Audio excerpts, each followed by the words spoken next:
Well, good afternoon, everyone.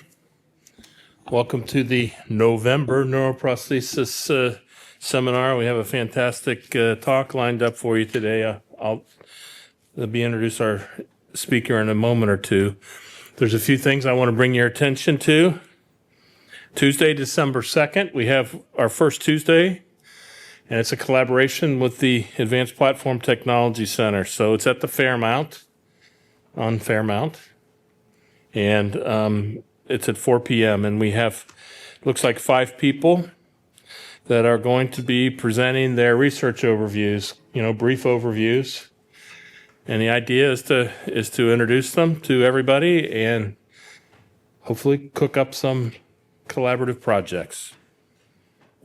Saturday, December 13th is the Cheryl, I'm disappointed. It says FES Center Holiday Festival. It should say FEStival.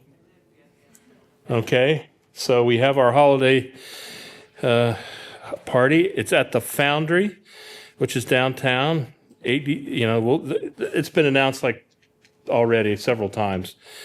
1831 Columbus Boulevard in Cleveland, downtown, 6 to 10 p.m. And our next NP seminar is December the 18th, sorry, you're right. And it's with Rob Franklin from BlackRock. So that's at 3 p.m. right here. Okay, so thank you. I'm going to let Baloo introduce our speaker today.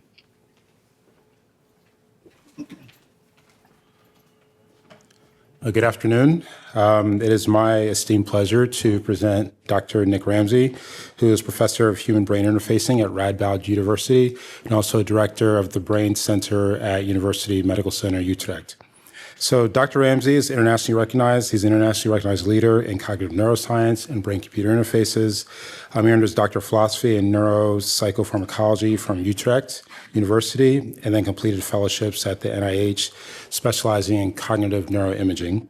Currently serves, as I mentioned, as Professor of Human Brain Interfacing at Radboud and full Professor of Cognitive Neuroscience at University Medical Center, Utrecht. He has pioneering work spanning the fields of high-field fMRI, intracranial EEG, and development of fully implanted human BCI systems, and actually, to my knowledge, was the first fully implanted at-home BCI system back in, I believe, 2017 or 16 or so. He secured major research grants, including from the Netherlands Organization for Scientific Research and also European Research Council advanced grants. He's been honored with many scientific prizes, including the Johannes Judah Groen Senior Prize. Many publications, many citations, definitely considered a leader in our field. And beyond academia, Dr. Ramsey actually was co-founder and first president of the International BCI Society, driving innovation in clinical neurotechnology. I believe it's fair to say that his vision for the future of BCI is one that is human-centered, creating seamless, safe, and intuitive systems to restore specifically communication, but overall autonomy to individuals with the need. So, with that, I would like to introduce Dr. Ramsey, and thank you for visiting Cleveland.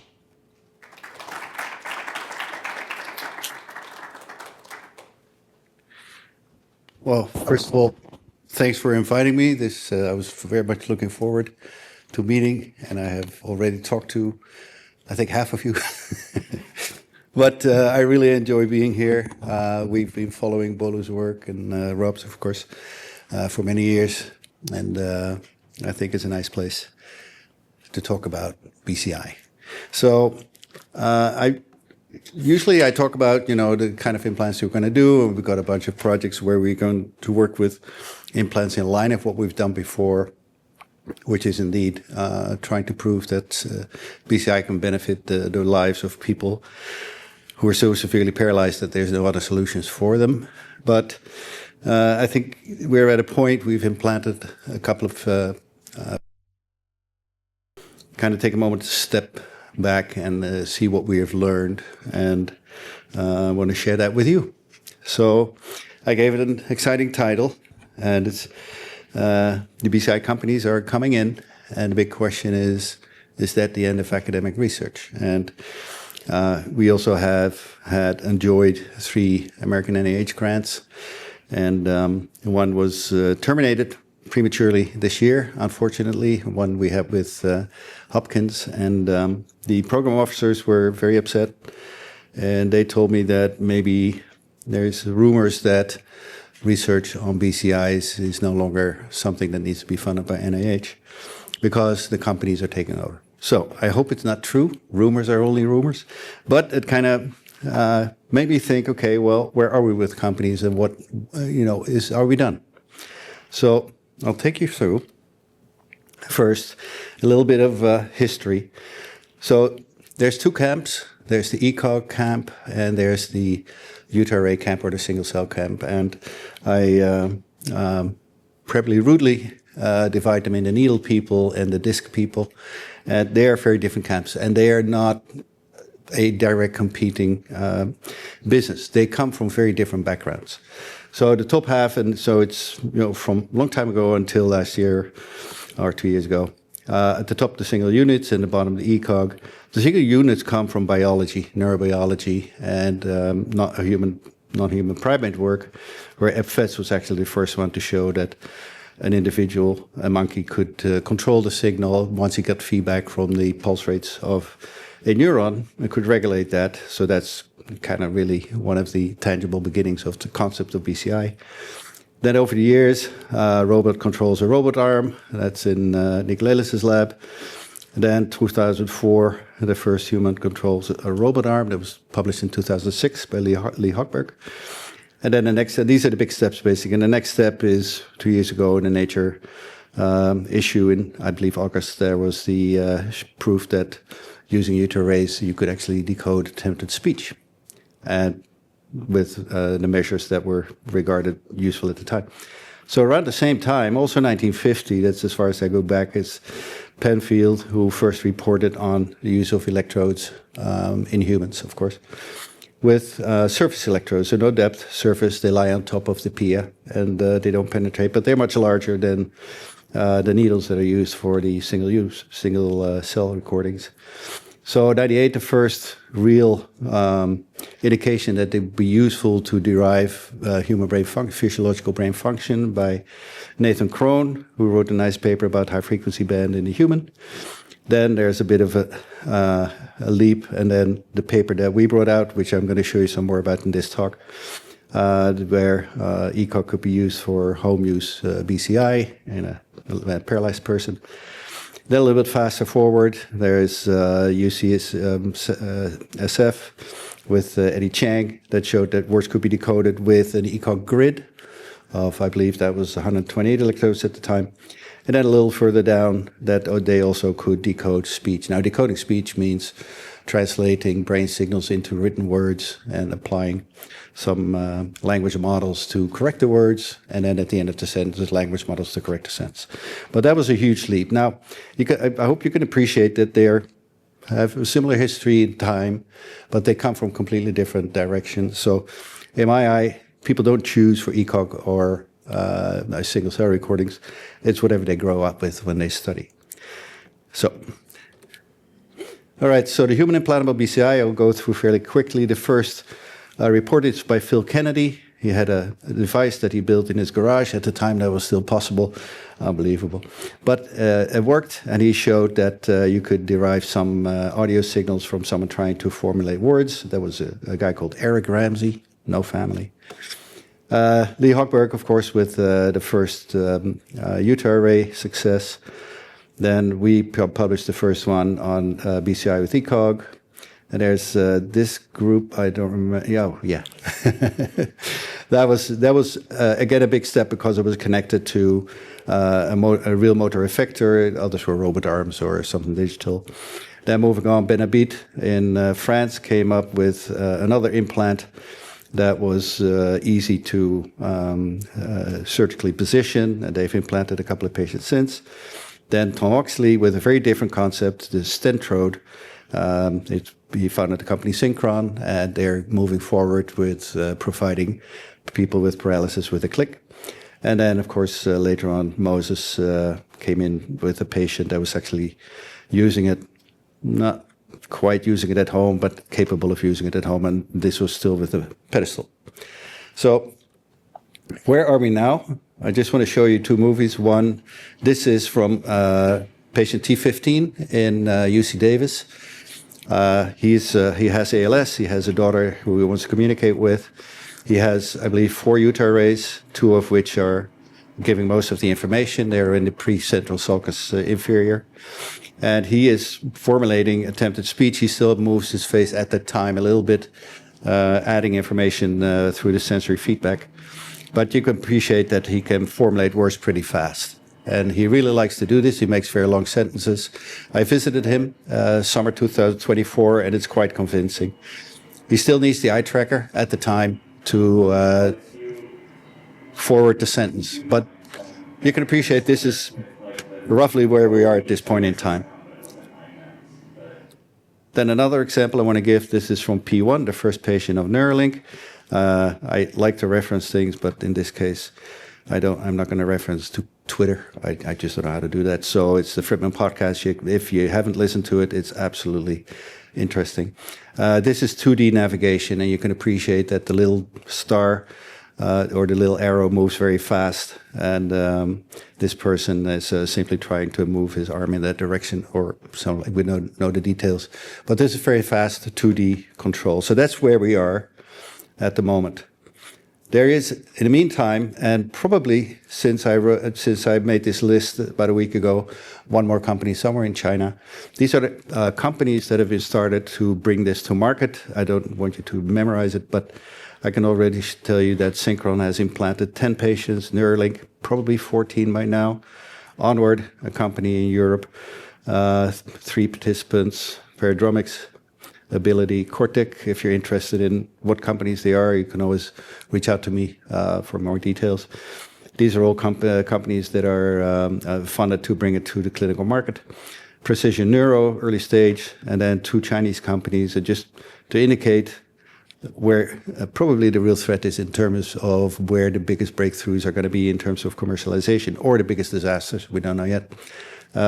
These are 2 Chinese companies started about 2 years ago, and they both implanted 6 participants just this year alone by September. So a lot of people are being implanted.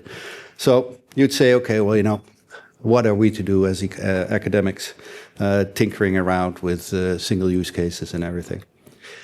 The big mantra right now in the companies is speed and accuracy. They are key. The faster you can decode, the more accurate, the faster the person can speak.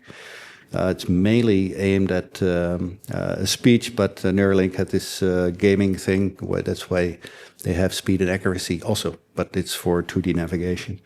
And the general idea is that the more context, the better. People are thinking about 1,000 ECOG electrodes, 10,000 single cell recordings. So that's where it's going at this point. But the big question is, are we doing this for the patients? Are we actually meeting needs? Are they necessary to meet the needs of the end users? So I'm going to take you through, not point by point, but the general idea is, so who are we making them for? There's a lot of different use cases, as you are very, very aware. What needs can we address? What needs can we not address? Is it good enough? You can have a great decoder, but if it fails too often, it will be a device that ends up on the shelf with an implant that's not really what you want. And are there contraindications? Are there factors that preclude any potential success with the BCI in a candidate?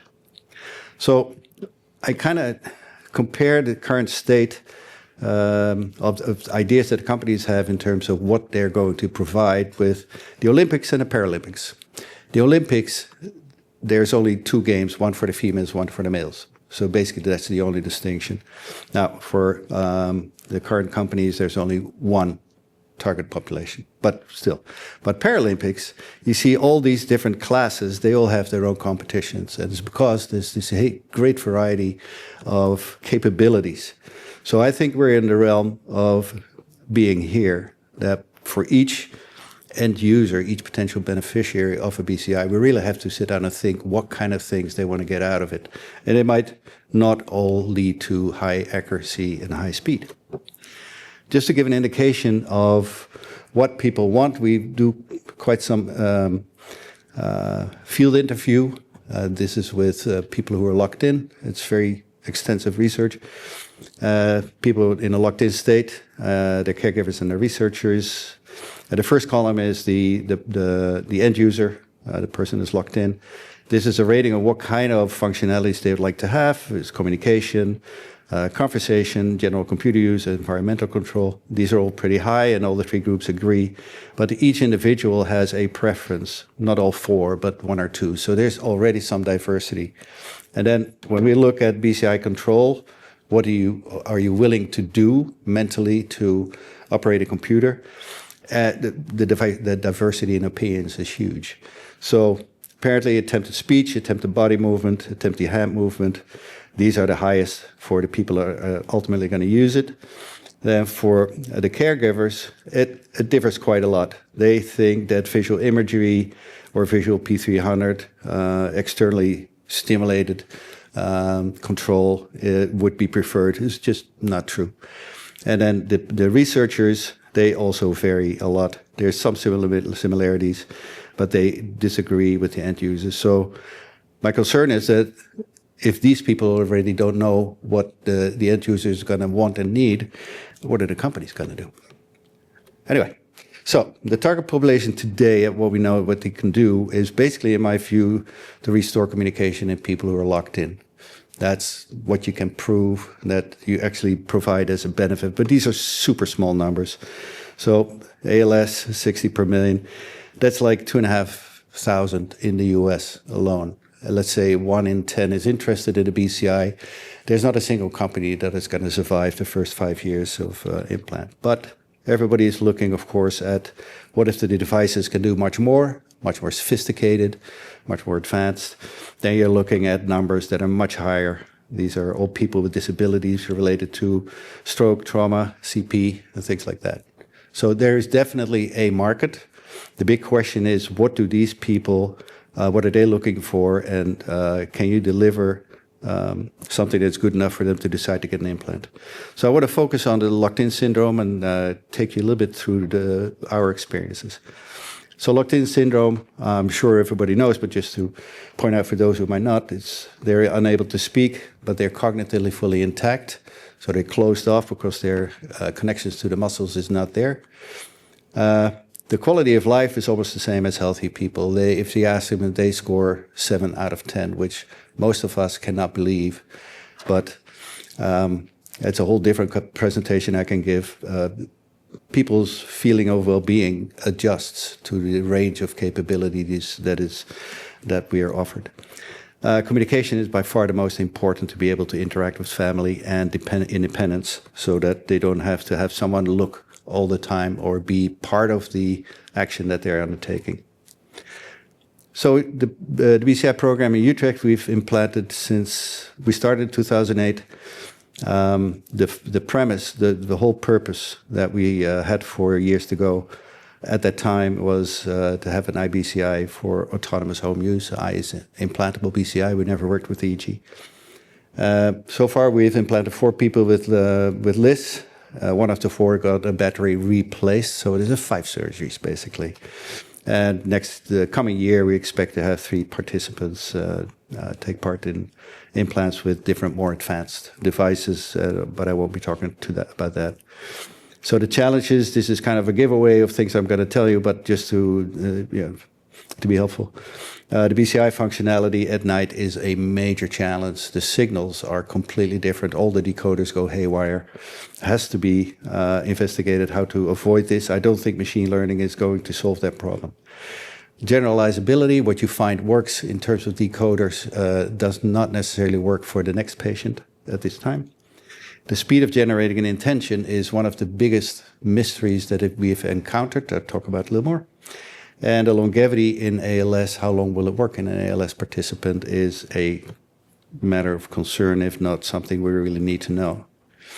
So we started the neuroprosthetic program in 2012. We got approval to implant in 2014. It's the Activa PC Plus S device. It was an old DBS device with 4 channels of stimulation. Tim Dennison, who was heading the program at the time, reduced the content and added sensing, and he had 4 channels of sensing, so we could record from 2 bipolar channels, simply 2 electrodes, and they were on top of the surface. So we always had a hybrid approach until today that as soon as we can, we provide autonomous use at home, so they get their own system that provides basic functionality. And then 2 or 3 days a week, we visit them and we collect data that gives us the what we need to improve the functionalities in the future. So this is the system. It's very, very simple. You do a functional MRI scan in an individual. You find out the hotspot over the hand region of the sensory motor cortex. You put an electrode there, tunnel the wire down to the chest. Here's the amplifier that will pick up the signal, amplify it, and send it out wirelessly. It is very, very simple. You pick it up here, and we managed to directly feed that into a tablet that had all the decoding and the user interface software on it. So for those who don't know ECOG, this is what it looks like. These are grids. They're silicon sheets with platinum discs sandwiched in there with a hole that faces the cortex. You slide them underneath the dura wherever you want. There's hardly any blood vessels that would prohibit that. It's very easy.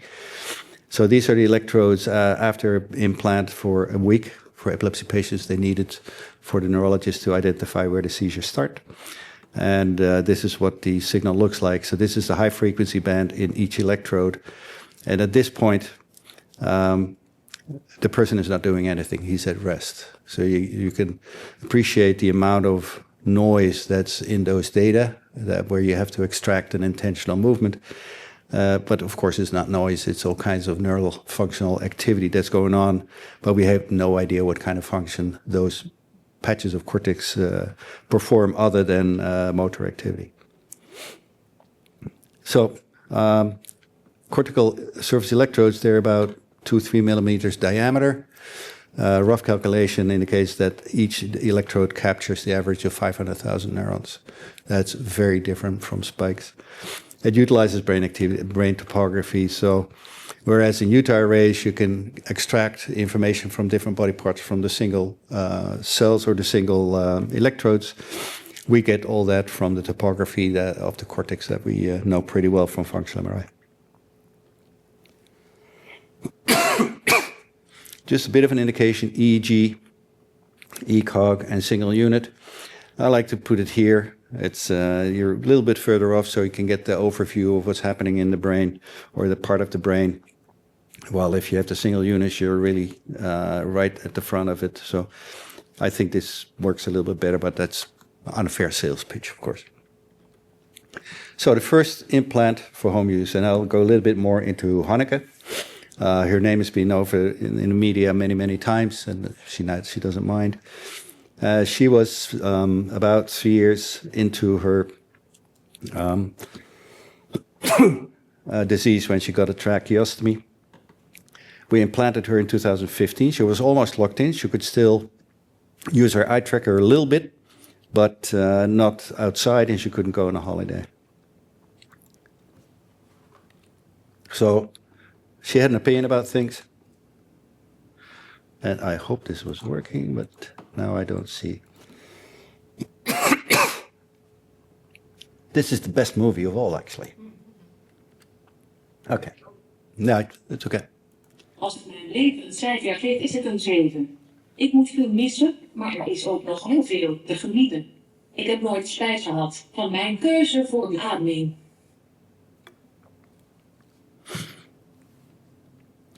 So, sorry.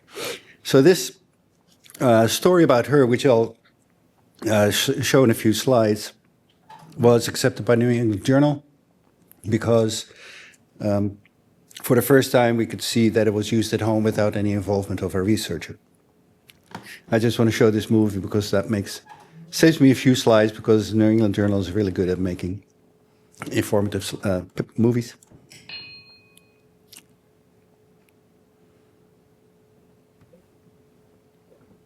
Patients with brainstem strokes or degenerative disorders such as amyotrophic lateral sclerosis or ALS can develop locked-in syndrome, They have normal cognition but are unable to move or speak owing to the loss of voluntary muscle control.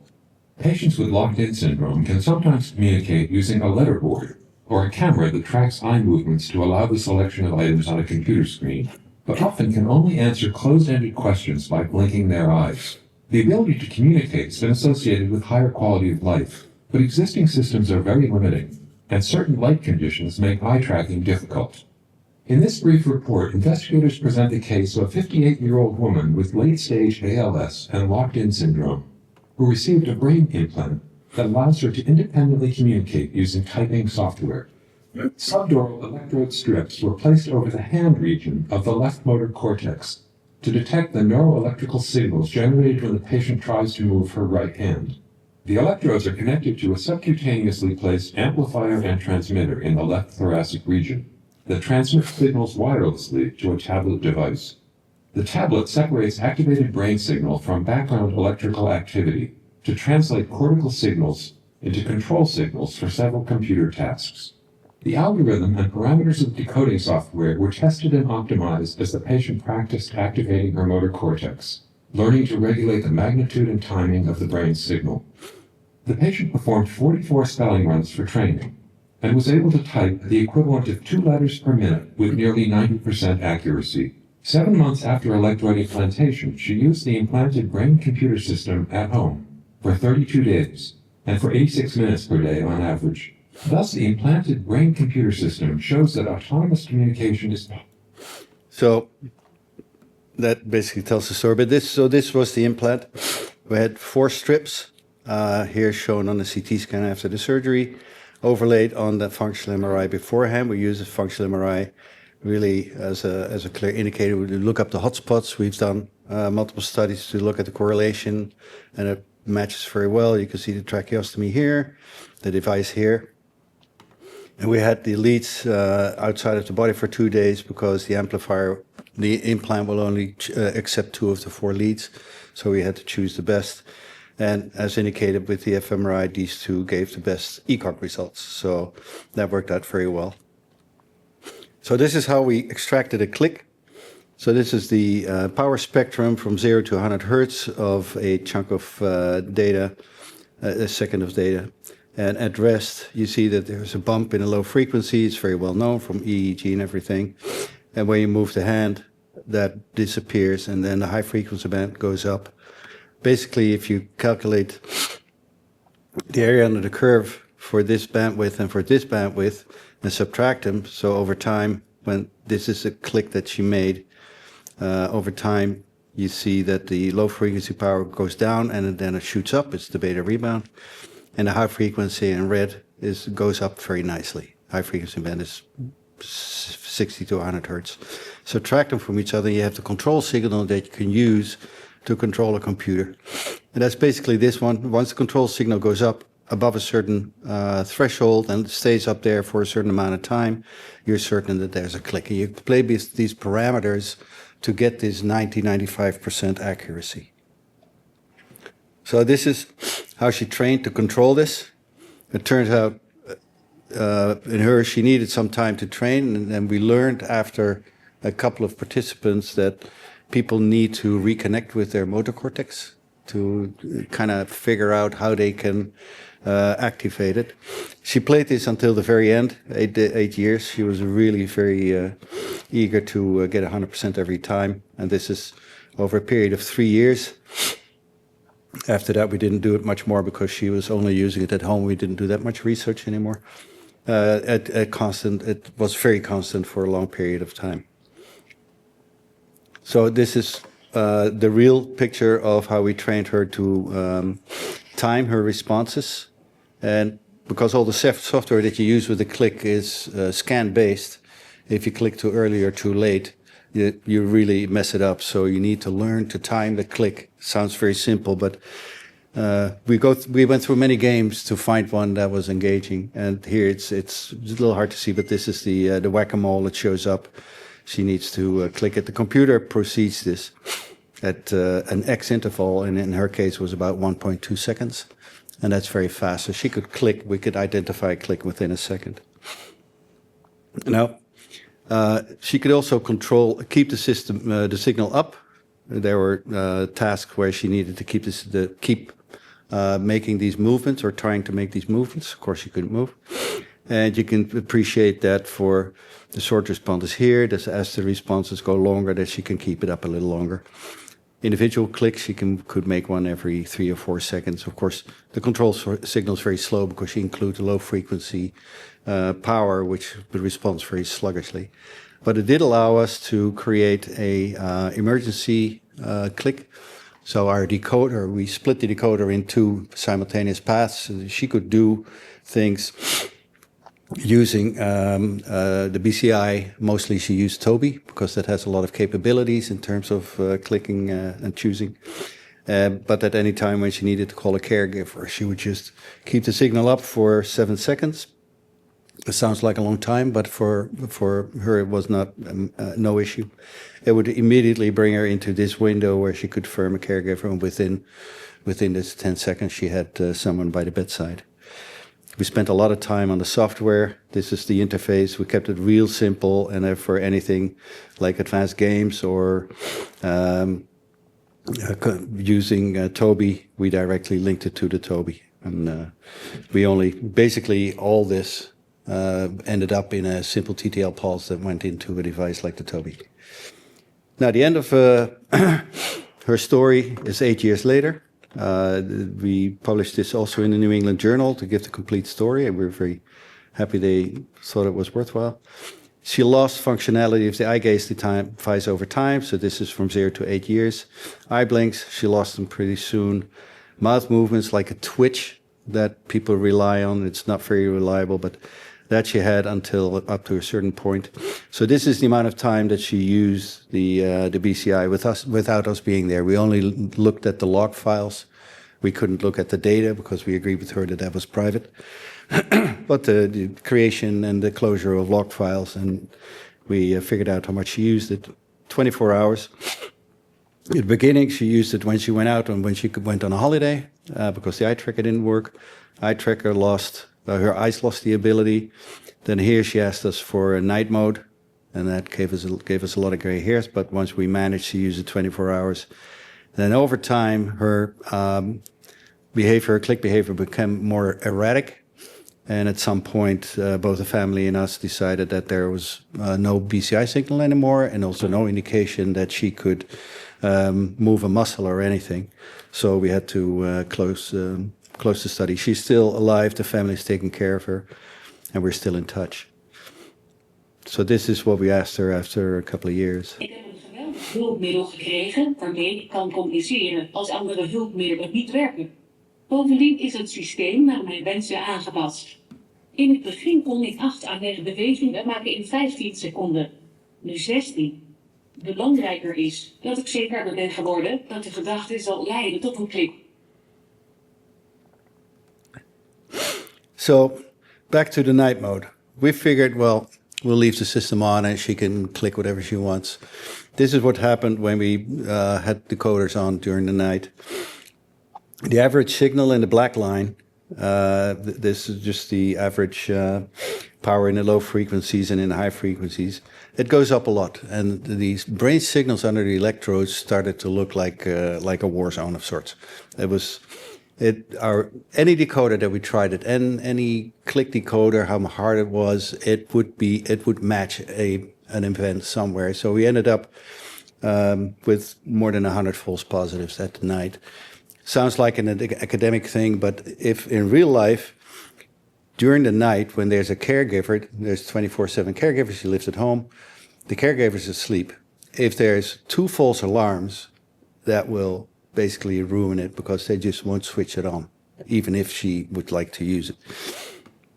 So it took us 4 months to figure out that this is the way to do it. You can't have light, so you can't have visual feedback for her.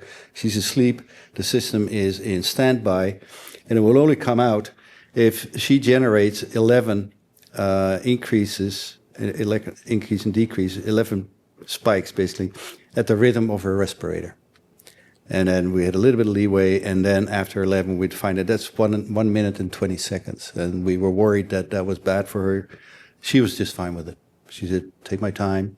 And at that point, we had very low false positive, enough to have it to keep it used. These are the percentage of the nights with false positives and false negatives.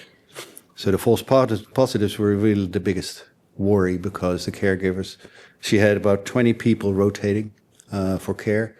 And if one or two of the caregivers say, well, you know, that thing really doesn't work, that would be very bad. So then we included a second participant. This is a woman, 40 years old. She had brainstem stroke. She was in a care home. She was very eager to work with us. But she could still control a wheelchair, and she had some muscles that she could use. It's a completely different ballpark. And we spent 2.5 years, 3 years working with her. And we discovered the electrode, same place, same procedure, that we couldn't get the click speed shorter than 6 seconds. So she needed 6 seconds to generate a click. And you do that by accumulating, you wait longer and longer while the signal is above the threshold, but it fluctuates because she couldn't keep the signal stable. And then after 6 seconds, and we had a click that would give reliable performance. But that, we tried a lot. This is click timing and duration. That's to make it green when it's on top of the blue bar, and then red. And she just had a real hard time getting this done. We went back to the signals, and we discovered that her beta, let me see, that her beta was completely different. So her high frequency band was kind of okay, but we used both, as I showed you earlier. We subtracted two, the beta and gamma. But then we see in UMP1, the 8-year, the Hanneke that did 8 years, this is at rest and this is a baseline, and the delta is huge, and you can really use that. But for UMP4, there was barely a difference. And then we figured out that that's due because there's a huge hole in her brainstem because of the stroke. And it probably hit either fibers that are relevant for transmitting low frequencies from the thalamus to the cortex, or actually part of the generator of the low frequencies. But it's an NS1, so how far can you go? This is the display of those powers. So how we look at the crispness during an attempted movement is the R-square value. It needs to be either +1 or -1. So in red, you see the high frequency band. And this was UMP1 increase, the low frequency band decrease, and then the rebound, which basically stops the click. That is very helpful. But for UMP4, a brainstem stroke, the high frequency band was already lower. The beta was very, very weak, and the rebound was very weak. So that made this signal very bad. We had the third participant was he passed away because of ALS now. Also ALS, very similar pointers as the first user. Also very supportive family and everything. But in him, it was even worse. It took 8 seconds for him to generate a click, and he said, "I just can't, get the attempt going." And we used all different kinds of feedback. But he never really managed to reconnect with his motor cortex, so to speak. And we really don't know why. There's some ideas. And you can appreciate it here with the same whack-a-mole. And this was the highest speed we could achieve for him.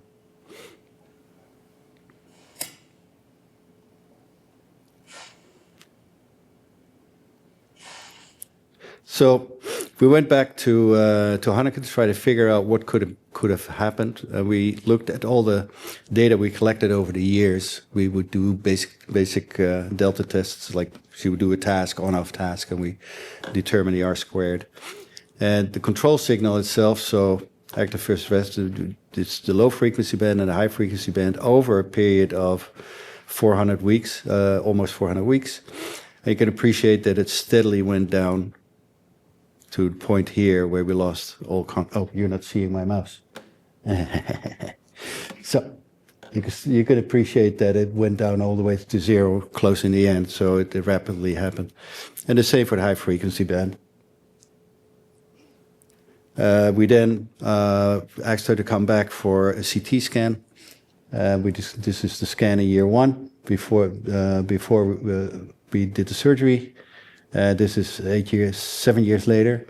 And the blue is CSF, and you can appreciate that in those years, the brain has shrunk tremendously, especially here, this part of the brain.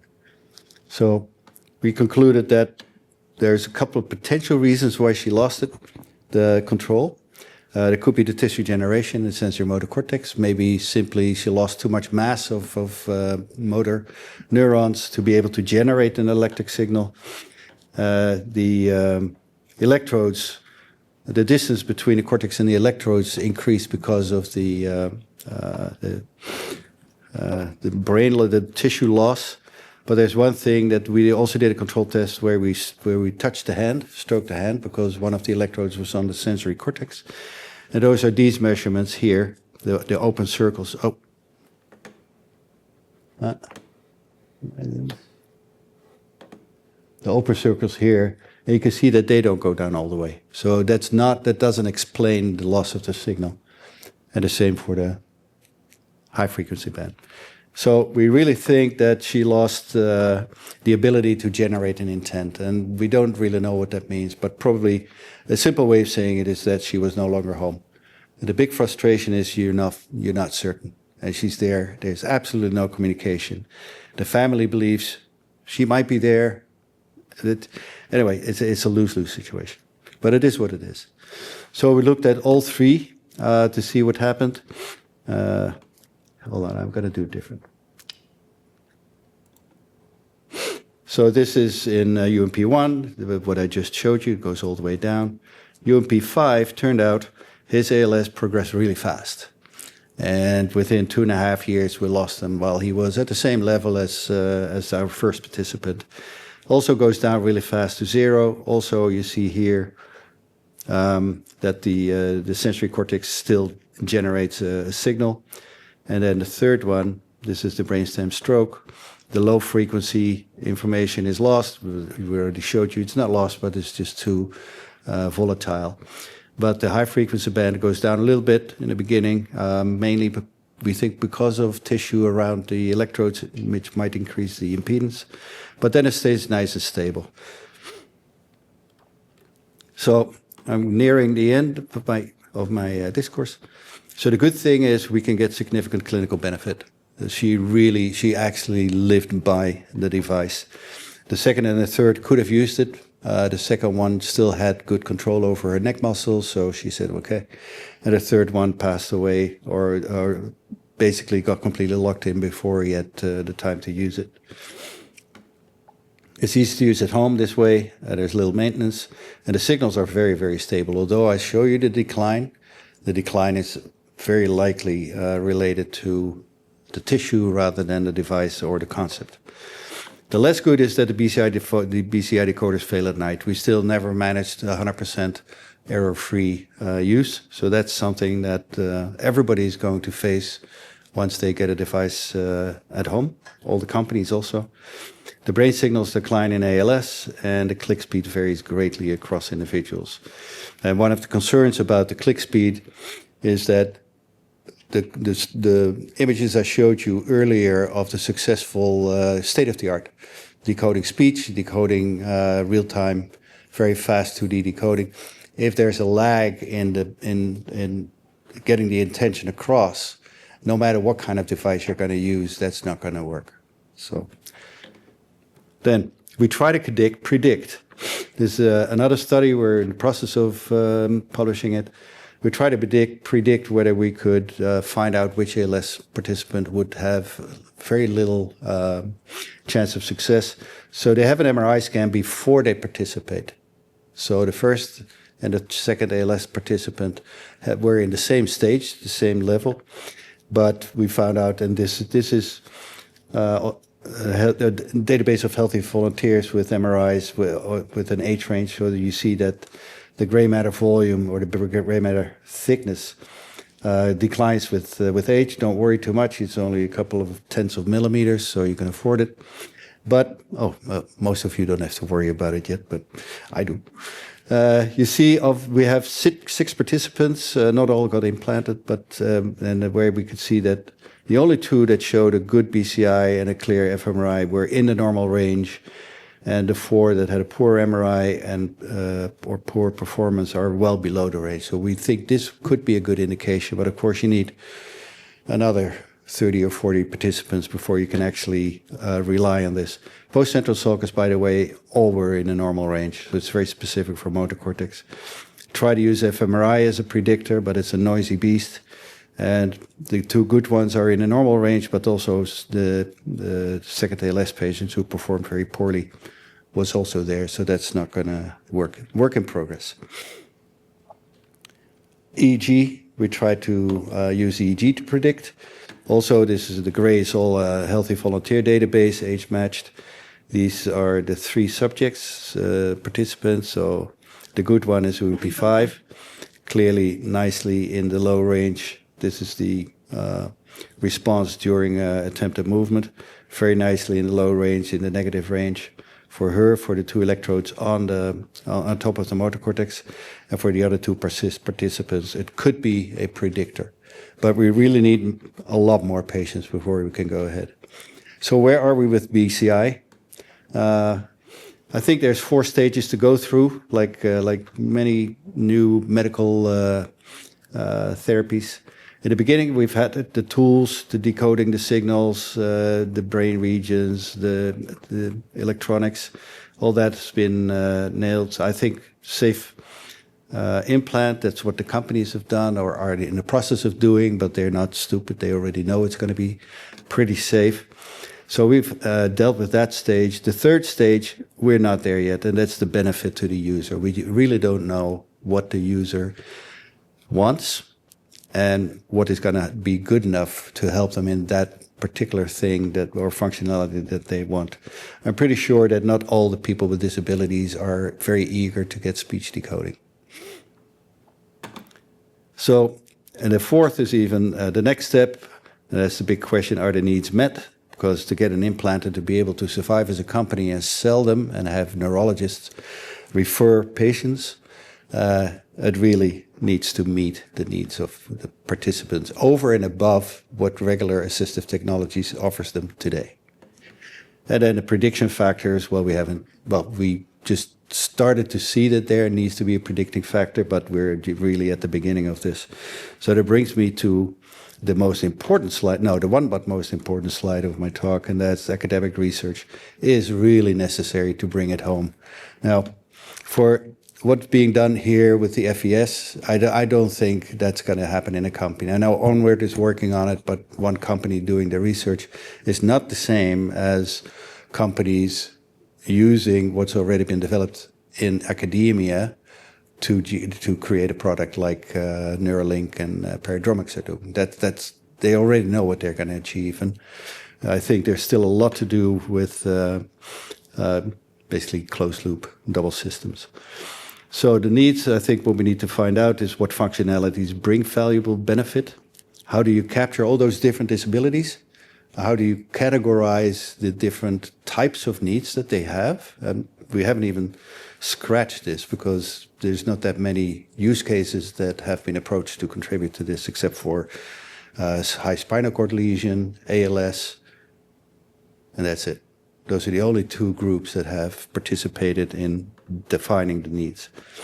And then how do we measure those? There's this huge undertaking that some of you are involved in, I'm sure, is the CCIBCI, where a lot of researchers are trying to agree on what the clinical outcome measures are going to be that the FDA would be able to use to approve a device as clinically beneficial. Then about the abilities, we need to find out what predicts the attainable benefit in an individual. This totally follows what I've been talking about today. And how can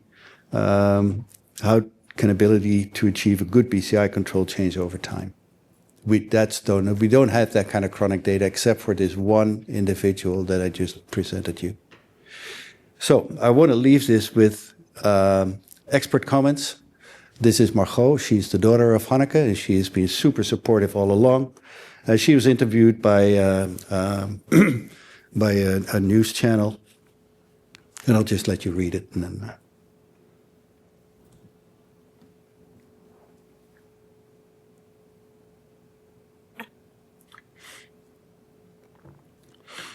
so she really experienced her mother's journey, and then an important, maybe even more important question is this: what has it given you as a family member? And they really appreciated that she was around, even for the 6 years that she was around, more than she would have once she's got locked in.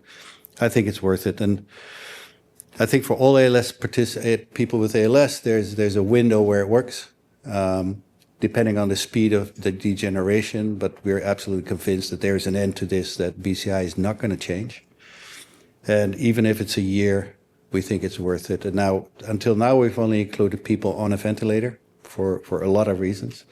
But we've just got approval to move it up to before people get a ventilator, just to have them get used to the system and start using it a little earlier so that they can benefit from it in that window that they have. So I don't do the work. I get some of the grants and I get to travel and give talks, but these are the people that really do the work. It's not even all of them, but I think the lead in this is Mariska van Steensel. She also was president of the BCI Society until last year, and everybody in this group is participating. So how many people does it take to run? I think I asked you, how many people does it take to take care of a patient? About half of this group is indispensable. So I am really looking forward for companies to take over so that we can just guide the process with patients. But as you may have heard, I'm not convinced that we're there yet. So thank you for your attention.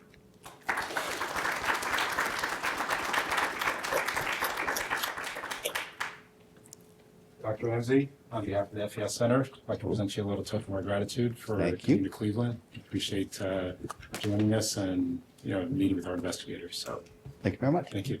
So I will take some questions at this point. I think there's a microphone. Great talk, Nick. Really fantastic. I'm just wondering, there's different kinds of ALS. And is there some way you can predict? Like you said, sometimes the click takes much longer. Sometimes their progression is slow versus fast. Can you predict that before you do your implant? I think so. In our hospital is the largest ALS center. They don't really necessarily help us recruit patients because they're not up to the point. They're European, so they're kind of a little slow to adopt something new. So they don't necessarily, they will allow us to approach the patients, but they don't help us out that much. But they've done a lot of work on trying to predict the progression of the speed. And they have a reasonable tool to predict, which we will be using. I forget the name of it, but it's basically a questionnaire to figure out how fast they've gone from A to B to C. And that will be a good predictor. If it's good enough to exclude people from access to the BCI device, I don't know. There's a lot of ethics involved. Yeah, it sounded like you didn't want to exclude too many people, too. Yeah, at this stage, I think, even if it only works for a year, I personally think it's worth it, but the health insurance might not. And then in terms of whether people are able to generate a response, I think we'll try a little more with EEG. It's an additional step to try to figure that out. But you really need like 100 patients with a similar protocol before you can actually give any weight to those predictors. And I don't know who's going to do that. The companies are not going to do it, right? I would recommend the companies to exclude anyone that is suspect of being in a rapid decline of ALS, and listen to this story and exclude all those so that you have the best patients to get a good result to show that the device is effective. My worry is that if they do that, they'll just sell them to those people and never to the people that are excluded. So it's a lot of thoughts. Yeah. you use these ECOG electrodes, and they are pretty stable over a period of time.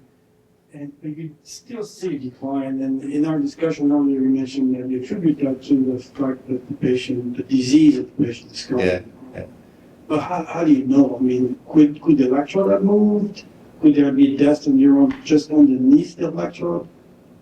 No, you have a very good point. And again, I would love to have a study of 100 patients. The electrodes can't move. So the way we do it, we have two burr holes, and we turn it from one to the other, and we tether them to the skull, so they're really fixed in place. Brain. Sorry? The brain. Not that much in these patients, right? They're either supine or sitting up. They don't move that much. So that's not, I don't think that's the major concern. And this, for the last year before we closed the study, we did absolutely everything to try to get the signal right. So I really, you can't prove it, but if push comes to shove, I really think it's the cognition correlated with the cortex, given the huge atrophy that we saw from year 1 to 8. I don't know when it started, but what do you do, right? So I'm not too familiar with ALS, the mechanisms behind ALS, but I'm wondering, could a device like this that is giving sort of feedback to the sort of tasks that are going on within the brain, could that provide some sort of, if not necessarily rehabilitative, at least slowing the progression of the disease? I know it's incredibly hard to test that, but do you have a theory behind whether that's possible? Yeah, I personally think, and there's not enough data, but I personally think it does absolutely nothing to slow it down. Zero. I think the disease is relentless, and as long as they can get a signal, it does help a certain level of sanity, because that's the only thing where you actually get a response to a cognitive event. Eye tracking is a little bit the same, but they all lose the ability to eye track. So that it will do, but it doesn't slow down the degeneration. It also doesn't slow down the cognitive decline. Mm-hmm. And I think that's the biggest enemy of in ALS is the cognitive decline. Thanks. So I'm an ethicist who is embedded in the FES Center. I'm excited that the ICC is addressing some of these ethics and privacy concerns, and that you're attentive to those. Yeah. I have a slightly different worry than your worry that they won't sell them to those who aren't going to benefit, but rather if they show them just in those that are going to have maximal benefit, that you won't have the data to demonstrate who shouldn't get them, and then they'll get put in off-label. It'll be sold to everyone as though they're included in those populations. So I think that it cuts both ways if they don't include a broad spectrum guide identifying. Yeah, I agree. Yeah. So I think that they'll sell them to whomever will. But even let's say the device there, and we would use it off-label, right, or non-intended use, as they call it. That's going to be a hugely costly event, and the companies are not going to support that, because it's any product support that's probably like 10 times that for all the others.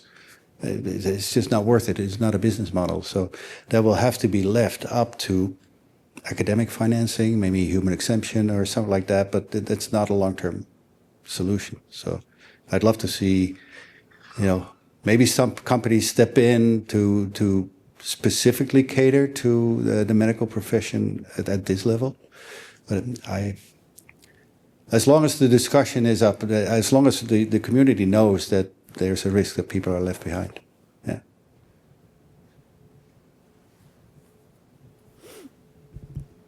Thanks so much for the talk. I was really struck by the amount of data that you've amassed just over so much time, and the amount of hours per day. And I was thinking to myself, people with these sorts of conditions, spinal cord injury or ALS, I imagine they're on a lot of medications often, right, to treat various symptoms or comorbidities. And I was curious if you've ever looked at any evidence of the effects of any of these medications and their timing relative to the brain signals that you were recording? Because that's something we talk about a lot of, if they take a medication at one time, does it change the signals you'd get in the next couple of hours, or what are those kind of time courses? So is that something that you're studying or interested in? I would, but these patients don't have medication. Oh. So other than, because we kept track, of course, the first is you think, okay, are you taking painkillers or sleeping medication or anything? But they didn't have any prescription. Oh. A lot of ALS patients don't, because there's nothing that works. So we don't have that kind of data, but I would definitely expect that they would dampen the quality of the signal, or I don't think amplify, usually like antihistamines or benzodiazepines. I think that would definitely be a risk. Yeah. And there's a lot of research that can be done with these subjects in the future. Let's say there's hundreds of these implants. That makes a lot of sense for academic research to be conducted with them, since they have them in anyway. So it's a very good point to pick that up in due time. Yeah. Thank you. Hey, Nick, just a quick question. So several years ago, I served on a review panel, an ALS review panel, looking at assistive technologies. And, out of the 25 or so grants that were reviewed, 4 of the top 6 were BCIs that scored the best, which was encouraging, particularly for the ALS population. But, at some point, somebody brought up a question saying, is this really what the ALS community wants to push as a solution for this affliction? And so I guess my question is, from an academic standpoint, these grants typically are at the top, but what is the, particularly for invasive applications, what is the reception from the ALS community overall towards invasive, chronically invasive systems? Yeah. I can only speak for the Dutch, so I'm sorry. They are super positive about this. All the ALS people we talk to, they're very positive and very eager, really because of the family, being with family longer. A lot of them. So the second one, he loves his grandkids. They want to see them grow up. They want to influence raising their own kids. We had experience with the ALS Foundation that has a lot of money with the Ice Bucket Challenge, right? And we applied for grants to them, I think 20 times, and we never got. And then we discovered that it's very neurologist-oriented board that evaluates the things. So they were very much like, what's the point? It's the end of life. Why interfere without saying so? But in the last few years, they also introduced the end-user board. And systematically, the end-user board rated our applications very high, but they never made it through the academic board. So I would say if end users and their families have a say, I guess would be that they rate this very high, just even if it's an implant, as long as it works at home. I don't think all of them would be very interested in participating in research. But So quick follow-up that. So the performance, right? So, your study in 2016, I think you said was 4 contacts or 2 contacts. I see the PC plus S, and it was 4 words per minute. 2 words per minute. But she went to 3, and then she got very proficient. And in Toby, you have all these icons where you can click on it, says a sentence. For her, the speed was never a major issue. Yeah, and then 8 years, fast forward 8 years or 9 years, Sergey's work, right? And it's a different approach. I've heard in French work, I forget how many words, 60, or they were typing, so it was like 60 words per minute or something. Yeah. So I guess, there's been a huge jump in performance, so hopefully that will be motivation for more people to use it. But even at 2 words per minute, you found that the satisfaction with the system was quite high, presumably. Yeah, and I think it has to do with they specifically for ALS, they get used to the rate of decline of capabilities, and they calm down, and they're not in a hurry. They're very calm. That their day is not filled with activities or anything. So everything calms down around them. There's a lot of care, and they don't mind having as long as it's a reliable channel to get the communicate out. And most of the people around them will interact with them a lot. Whether they would be interested in real-time speech, I guess they would. But at what price, I don't know. So I went to CT15. I showed you a movie from the UC Davis. He loves to spell it. And the lead PI, Sergei Stavitsky, they also try to do brain to sound directly. And then the paper came out, it was in Nature or whatever, but he doesn't use it, or he didn't at the time. He's like, no, what's the point? And partly because if you do that, if it's very fast, you introduce a lot of extra errors. Of course, the brain signals are never good enough. I showed you the noise is everywhere. So he wanted to rely on something that brings across the message untainted or undamaged. And with real-time speech, there's just, there's so many mistakes, and you don't have the time to correct them with machine learning algorithms. So I don't know what in the end is going to be the optimal, but being able to read, generate sentences, that I think is very good. But there's one little step that really frustrates me that I told a couple of people today. It's like, if you want to have a conversation and there's a couple of people and it's not cozy and nice at home and everything, there's a conversation. By the time you finish your sentence and it goes out, the rest is already two topics ahead. So there is a desire to be able to communicate fast. But I think what Hanneke did was that she would light an indicator on the screen that she was going to say something. We just need a lot of patience and a very good academic study to figure out exactly what works best. Thank you. There are questions for our speaker.